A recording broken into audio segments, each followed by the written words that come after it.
Сәлем достар, қысқаға осындай әдемі компот дайындау үшін видеоны толық қарап шығыңыздар. Бірінші банкымызды жақсылап осылай жуып қайнатып аламыз. Банкымызды дайындағаннан кейін ішіне смородина, алма және мята қосып дайындайтын боламыз. Енді көріп отырғандарыңыздай смородинаның үстіне 2 литрлік банка, оның үстіне 200 грамм шекер саламыз. Сосын үстіне алмамызды 8-ге бөліп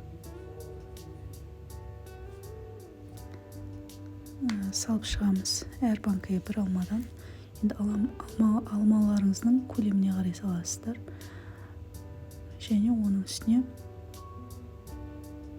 кішілеу болса 2 алмадан. Оның үстіне кипяток құйып банканы жабамыз. Бір бойда бояуы шықпайды.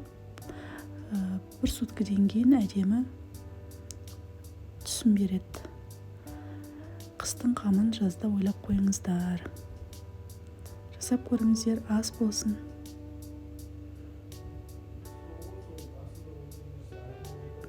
Пайдалы болады деген ойдамын. Каналға жазылуды ұмытпаңыздар.